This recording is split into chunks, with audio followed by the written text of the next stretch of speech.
My number 5 is the BioShock collection. I loved BioShock 1 when I played through that one. I love the story and the some of the best dialogue and some of the best storytelling. They let the environment tell the story for you. They don't over-explain everything. But then BioShock Infinite came out, and I love Infinite. I love how it's great because it contrasts with the first one, because the first one you're in a city that's built under the ocean. And so in BioShock Infinite, you're in a city in the clouds. And so you have that contrast where one's kind of dark and dreary, and you see the city that's in decay. New Columbia, which is in the city of BioShock Infinite, is a city that's kind of in its prime, and it's bright and beautiful. In the skies, right? Yeah, you're in the sky, so you can, it's really pretty. And then also, like, Infinite had some really great combat encounters, and so recently just played through that one, and I really like how in the DLC they tie the two games together, because you kind of wonder what the games have to do with each other. The DLC explains it perfectly, and very well told story, and I would highly recommend that one.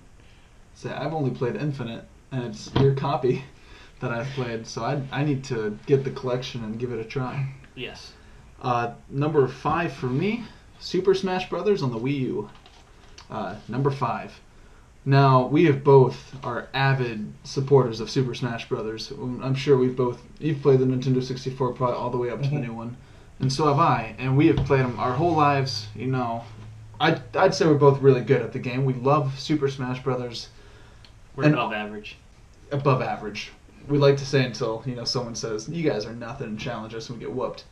But I honestly think to date the best Smash Bros. Is on the Wii U. I honestly think it is. And that might be a bold statement, but it's the biggest roster, it's the most you can do. It's tailored to every type of fighting style. Melee is a very close second to that. I loved Melee. I feel like Melee is more for hardcore, but on the Wii U you get a mixture of both. You can kind of play to however style you want. So Super Smash Bros. On the Wii U is without a doubt my number 5. All right. My number 4 is Mega Man X for the Super Nintendo. I also knew Mega Man X was going to be. I was going to say a prediction. Mega Man X is going to be on his list. All right, well, we could talk about the beautiful and perfect score, like the musical score this game has. It's some of the best, original soundtrack for any video game I've ever heard. We could talk about how good the graphics look for the Super Nintendo. We could talk about the near perfect gameplay. And all those things would make it on my list anyway, but one of the reasons why Mega Man X is on my list is kind of a personal reason. One day I was at I love this story. At my wife's house before we were married, and before we were even dating, we were just friends, and there was some sort of event going on. We were just hanging out, and we were playing some board game, and there was some downtime, so I started drawing a picture of Mega Man X, and my wife looked over and recognized it, and how many girls do you know who would recognize Mega Man X? So we started talking. We found out we had a lot in common. We played a lot of similar video games. We had a lot of similar experiences. He was in love. Yeah, we started dating, and now we're married, obviously. So Mega Man X4 would be on my list. Mega Man X would be on my list. But now Mega Man X is really high on my list because of this reason. Fair enough. And that was your number 4. All right, number 4 for me, Batman Arkham Knight. You were talking about the Arkham series, and you were talking about how Return to Arkham was your favorite, but you haven't played Arkham Knight. I want you to play Arkham Knight now so badly. If you loved those games for all those reasons, Arkham Knight takes it, makes it a lot bigger, makes it a lot better. The graphics are fantastic, and then add the Batmobile, for goodness sakes. Now, no, go ahead. I forgot to mention about the Arkham series is you have Kevin Conroy as Batman and Mark Hamill as Joker, and in my opinion, you can't get better than that. When people say oh, Christian Bale's the definitive Batman or this guy, and I'm like, no. Mark Hamill, Kevin Conroy. Yep, absolutely. The definitive versions of both respective characters. Yeah, and they were the voices in Arkham Asylum, Arkham City. Then they left for Arkham Origins. They were not the voices of Arkham Origins, but they came back for Arkham Knight. And I do not want to say anything about the story, but I'm not even going to go there because I would spoil something. But everything about Arkham Knight is just fantastic. The story is gold. You know the villain in that one is? Scarecrow. And when they said Scarecrow was going to be the villain of the big last game, I was like, oh, come on. You could probably pick some of it. No, Scarecrow, he killed it. He was fantastic. He was a wonderful last villain. But I tell you what, the thing that made the game so gold was the Batmobile. And the directors of the game said, we want to make the best car ever to drive. Like, not just a cool Batmobile. Like, this has to be the single-handedly the best car ever in game, in like any game history. And it is. The handling of it, the way it switches into its attack mode, the tank, you never get bored of the tank fighting. Like, I thought I'd get, a little tired of how repetitive it could be. I never got bored of it. And by the end of the game, you don't get to do that anymore because you've already beaten the game. The bad guys are cleared out. You're finishing up. That's not. I mean, I miss it. Like, I'm always wanting more of that. Now, once you 100% the game, you drive around the city plowing into bad guys in their pickup trucks. I tell you what. How about, as one of our Let's Play series, why don't we play the Batman Return to Arkham? We'll do Arkham Asylum, and then we'll do Arkham City, and then we'll do Arkham Knight. And I'll play Arkham Knight, and we can kind of switch back and forth on the other ones. And I'm so okay with that. Just we'll do a Let's Play series of it, and you guys will see my reactions to Arkham Knight, and I'll let you guys know if I think it's better or worse than Arkham City. Yeah. My favorite thing about it, I'm going to throw this out, is the DLC. Okay. Because you can get skins for yourself and the Batmobile. My Yeah, favorite cool. is the Ben Affleck Batman suit and the Batman vs. Superman Batmobile. You can just peel through Gotham City and it's fantastic. You can also do the Affleck. And the Adam West. Sorry, you can do the Christian Bale. Oh, nice. Batmobile outfit. You can do the Adam West Batmobile outfit. You can do the Michael Keaton Batman. It's fantastic. All right. But that was number 4? Yep. 4. My number 3 is going to be Super Smash Bros. 4 on the Wii U. On the Wii U. Yeah. Attaboy. I purposely didn't say a lot about this because it was on my list and I didn't want to kind of ruin my my chance. Everything that Tom says goes, and when I first played it, I was kind of on the fence if it was better than Melee because I played Brawl and I was like, Brawl's kind of a letdown. Brawl's not a bad game. It's just, absolutely. But this game, I feel like Sakurai did a really good job at balancing the hardcore and the casual because I think he doesn't personally like the hardcore modes of the game. Mm-hmm. He's more of a casual player, which is funny. I'm talking about the creator being a casual player, but yeah. Anyway, he catered to that fan base, which I appreciate. Mm-hmm. But from what I gather, more and more Melee players are coming over to 4 because of how good they've balanced the game. They took some of the weaker characters and made them better. Super Smash Bros. Is a collection of everything great about Nintendo. That's true. And things that aren't Nintendo. Yeah. Well, and Melee introduced me to a lot of Nintendo franchises I wouldn't have known about if I didn't play Melee. And I was really excited when I saw 4 coming out for the Wii U, and I really hope they port it to Switch. That'd be great. Like make a deluxe version. But yes, and plus Smash Bros. Brought us amiibos, and we love amiibos. Yeah. So, if you haven't noticed, these are still amiibos. We love amiibos. Yes. So yes, everything Tom said, but just that game it's Smash Brothers. What else can you say? Yeah, one of these days we'll do kind of an amiibo collection, show you where we're at and where we're trying to get to. Yep. So that was your number 3? Mm-hmm. My number 3 is Shadow of Mordor. Lord of the Rings, Shadow of Mordor. This game, imagine Batman Arkham City meets Lord of the Rings meets Assassin's Creed. Imagine that. That's what this game is. This game won Game of the Year by Game Informer the year it came out, which 2015? Maybe, I don't remember. I think it was 2015 because I think it was my senior year. Okay. I think. But all these things came out, like imagine all those together smushed into one, and this really cool, it's kind of 2 separate worlds where you've got the dark and gritty Mordor versus more of a lush green area you can go to, which is really beautiful. Both same concept.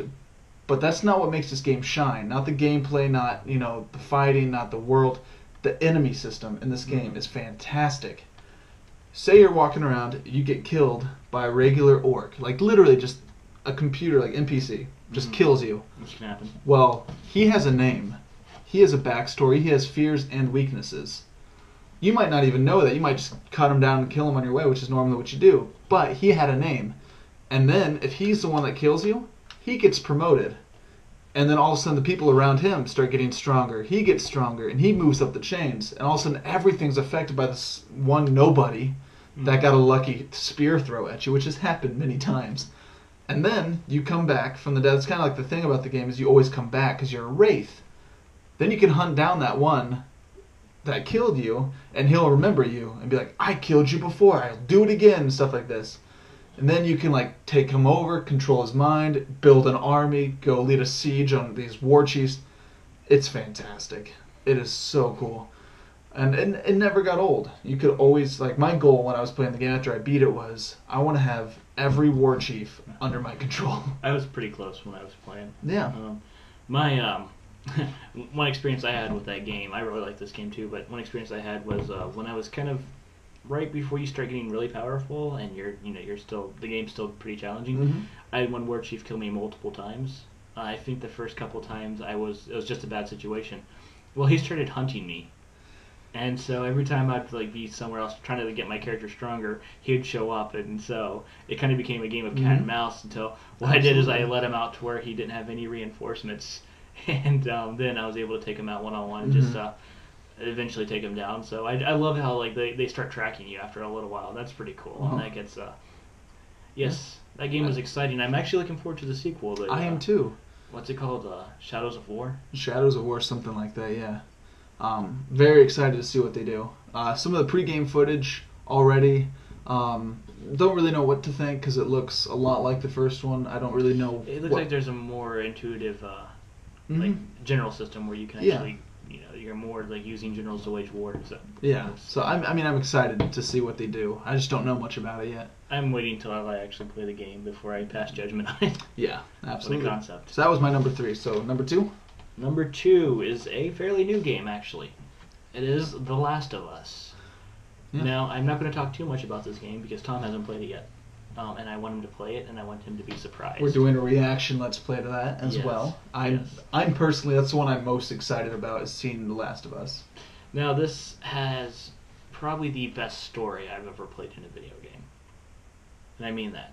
Some of the probably the best performances, too. Troy Baker nails his lines. Like, he nails his part as Joel. He plays Joel. Yeah. Okay. Which Troy Baker is in many games that we've mentioned so far. So, but without getting too much, this game has really good. It's everything Resident Evil 4 is known for, except it's better in every way, except for maybe the inventory.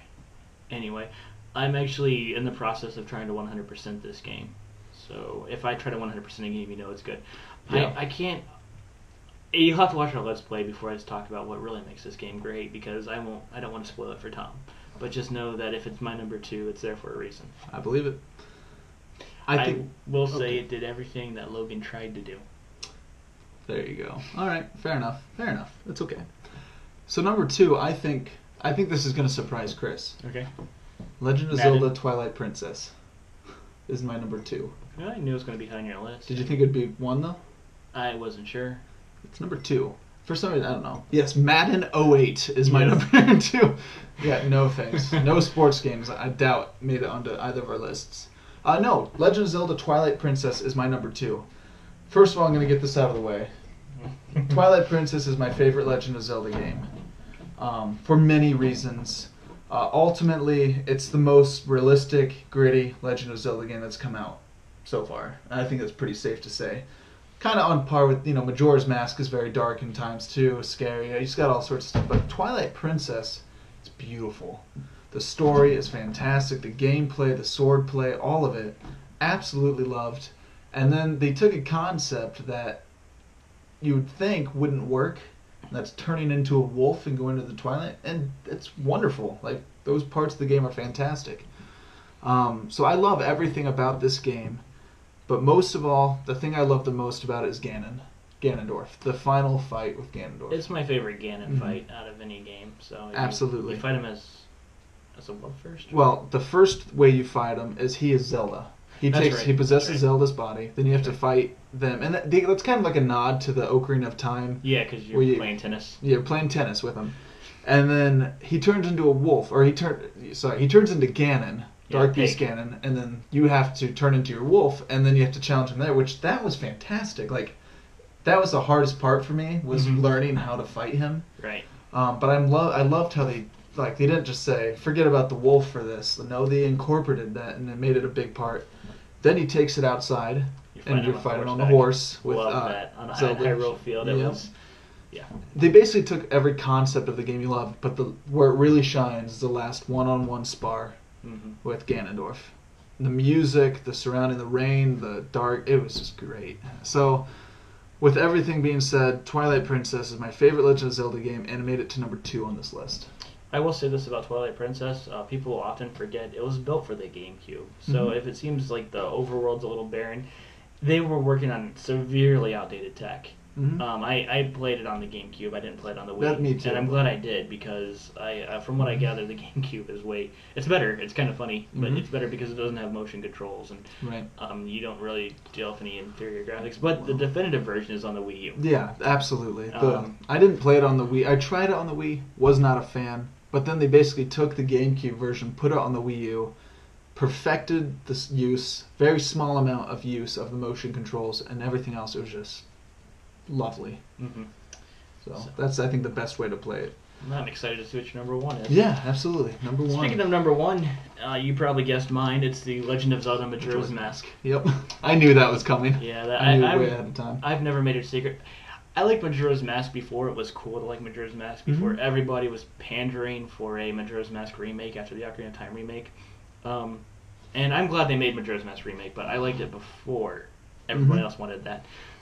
This game, he was an OG to Majora's Mask. Tom talks about Twilight Princess being dark, and it is dark, but Majora's Mask is dark in a much subtler way.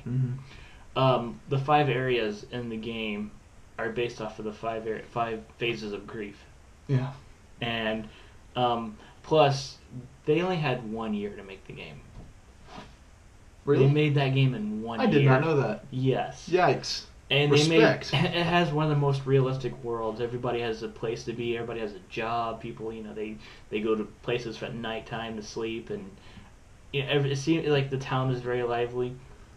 I love the story. I love how they don't openly tell you everything about the villain and other things. You have to kind of put pieces together.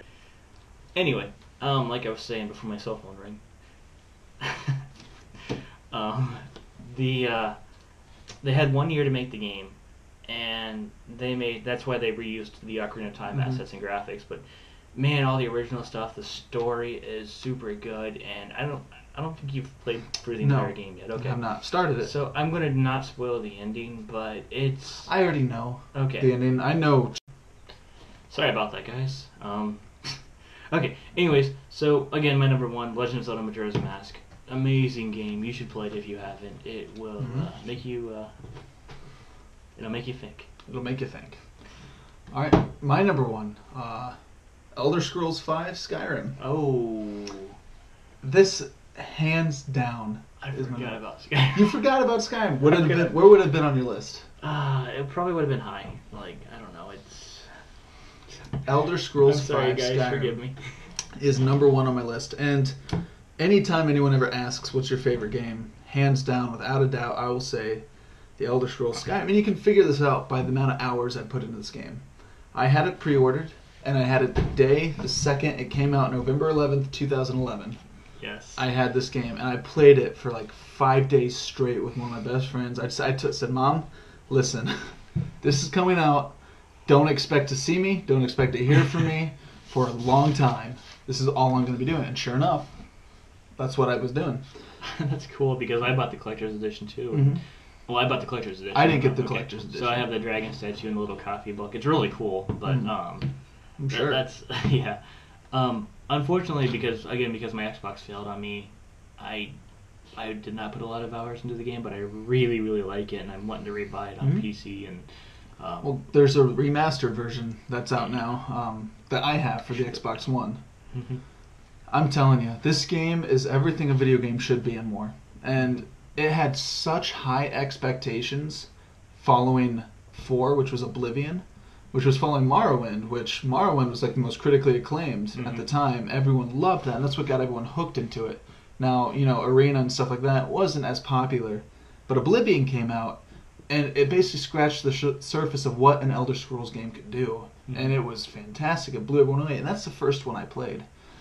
Same here. I played Oblivion first, and I really like Oblivion. I really like the I like the quests in Oblivion, like the Mage's Guild, and even the main story where you go into that giant portal at the end and you have to stop that war machine from coming in. It's really cool. Oh, it's fantastic. The Oblivion Gates, and the whole world of being in the Oblivion is just so dark and scary, and it's kind of haunting. There was a couple times in Skyrim where I just turned off my markers and I walked into the woods just to see what I would find, and I'd spend a couple hours just walking through the woods of the game. Yeah, I'm telling you, the world of Skyrim is just so beautiful, and there's so many little details to everything. And looking back at it now, the game has aged so well. It's impressive what they did, because Oblivion came out on the 360 and PS3, and that's when Skyrim premiered too, was on the 360 and PS3, and so they were able to make so many upgrades to the game on the same hardware. Yeah. That was impressive. Absolutely. It's just, and if you get into the lore of the Elder Scrolls, it's ridiculous how big it is and how much there is to it. But I remember my first character was, his name was Thor. He was ignored. I got him up to like level, I think, 88 or something like that. Did just about every little thing I possibly could.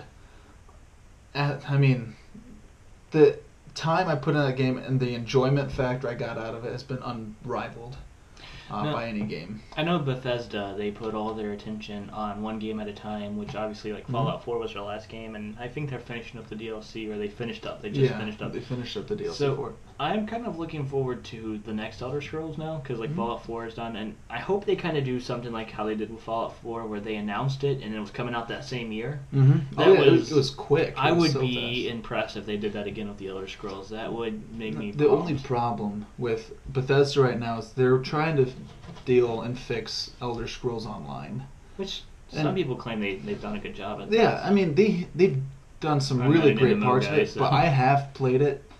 And I wasn't super impressed. I didn't, die, because I love Skyrim so much. I was very prejudiced, saying there's no way this is going to be as good, and of course it's not, my opinion.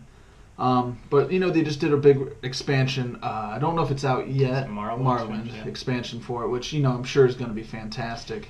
I kind of want to see, because, Morrowind, Oblivion, and Skyrim all take place in one country. I would like to see, because Tamriel's a big continent, I would like to see a game that you had more of Tamriel, like you could explore it.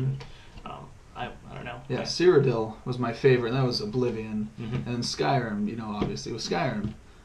Both worlds are just so cool in their own way.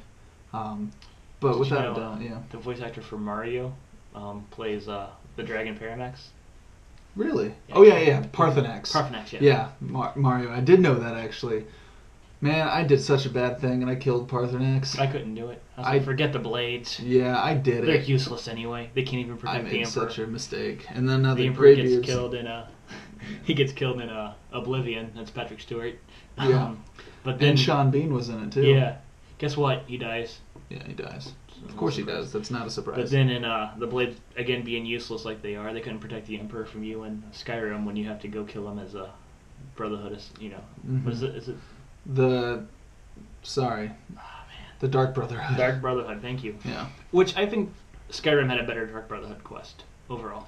Yeah, it did. I think Oblivion's was just so great. Oblivion had a kind of a cool hook where you could get extra money if you killed them a very specific way, which kind of made it more fun. You had to think more about your killing, and there were different people in the Dark Brotherhood that, like, there was like this orc that seems like I just would go there, and he was assigned to kill this kid on his birthday, and he goes up to him, he's like, I'm the bringer of death, and right in the middle of the birthday. And, I mean, that's pretty funny on the characters, but I'd say that the Dark Brotherhood didn't have as interesting characters in Skyrim.